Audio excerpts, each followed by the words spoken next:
बृहस्पति व्रत कथा। सालों पहले एक गांव में ऐसा गरीब धार्मिक ब्राह्मण रहता था जिसकी कोई संतान नहीं थी। वह रोज नहा धोकर मन से देवता की पूजा करते हुए संतान की मांग करता।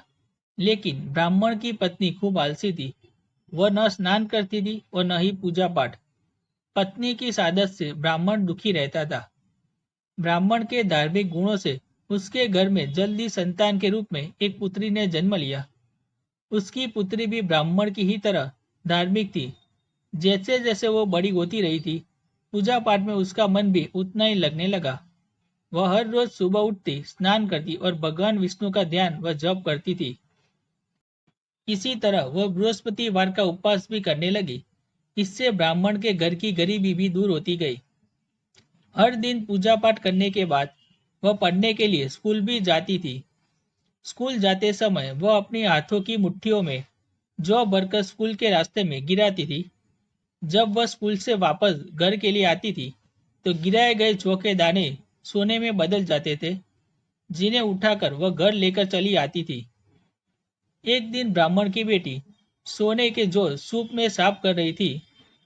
तभी वहां आकर उसकी माँ ने कहा, बेटी, सोने के जौ को साफ करने के लिए सोने का सूप होना चाहिए। ब्राह्मण की बेटी को माँ की बात एकदम सही लगी। उसके अगले बृहस्पतिवार को उपवास रखने के बाद उस लड़की ने बृहस्पति देव से सोने का सूप मांगा। ब्राह्मण की बेटी हर बार पूरे विधि विधान से बृहस्पति देव की पूजा अर्चना करती थी।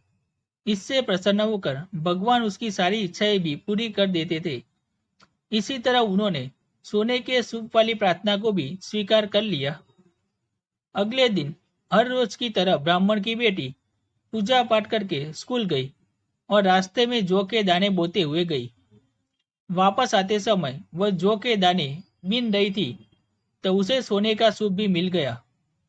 सोने का सूप लेकर वह घर आई, जिससे उसने सोने के जौ साफ किए। एक दिन इसी तरह ब्राह्मण की बेटी घर के बाहर बैठकर सोने के जौ को सोने के सूप से साफ कर रही थी। तभी उसके घर के सामने से एक राजकुमार गुजर रहा था। राजकुमार ब्राह्मण की बेटी को देखते ही उस पर मोहित हो गया। जब वह अपने महल पहुंचा तो ब्राह्मण की बेटी के मोह में उसने खाना पीना त्याग दिया। जब राजा को यह पता चला तो उन्होंने राजकुमार से इसका कारण पूछा। राजकुमार ने अपने दिल का सारा हाल राजा को बताया। अगले ही दिन राजा अपने मंत्री के साथ ब्राह्मण के घर गया और ब्राह्मण के सामने उसकी बेटी का विवाह अपने राजकुमार से कराने का प्रस्ताव रखा। राजा का प्रस्ताव सुनकर ब्राह्मण काफी खुश हो गया। उसने तुरंत ही विवाह करने के लिए हाँ कर दी। कुछ ही दिनों में राजकुमार और ब्राह्मण की बेटी की शादी हो गई। इधर ब्राह्मण की बेटी शादी होने के बाद अपने ससुराल चली गई। उधर ब्राह्मण फिर से गरीब होने लगा। उसके बुरे दिन दोबारा वापस आ गए। एक दिन ब्राह्मण अपनी बेटी से मिलने के लिए उसके ससुराल गया। पिता की हालत देखकर उसने बहुत सारा धन देकर ब्राह्मण को विदा किया। बेटी का दिया हुआ धन कुछ ही दिनों में खत्म हो गया और ब्राह्मण गरीबी की वजह से परेशान हो गया। ब्राह्मण फिर से अपनी बेटी से मिलने के लिए महल गया और अपनी बेटी को सारी समस्या बताई। अपने गरीब ब्राह्मण पिता की बात सुनकर उसकी बेटी ने कहा, पिताजी, कल आप माँ को लेकर मेरे पास आए। मैं उन्हें बृहस्पति देव के उपवास और पूजन की विधि बताऊंगी। इसे करने से सारी समस्या दूर हो जाएगी। ब्राह्मण ने ऐसा ही किया। अगले दिन वह अपने पत्नी को लेकर महल में बेटी से मिलने के लिए गया। पुत्री ने अपनी माँ को बहुत समझाया कि उन्हें आलस त्याग कर सुबह स्नान करना चाहिए और भगवान विष्णु की पूजा करनी चाहिए।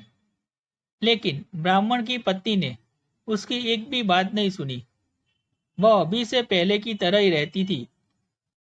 माँ की ऐसी हरकतों से तंग आकर एक दिन उसकी पुत्री ने माँ को एक कोठरी में बंद कर दिया। उसे जबरन सुबह स्नान करवाया और भगवान विष्णु की पूजा करवाई। इससे उसकी माँ की बुद्धि में सुधार हो गया। अगले ही दिन से ब्राह्मण की पत्नी सुबह उठते, स्नान करती और भगवान विष्णु की पूजा करती।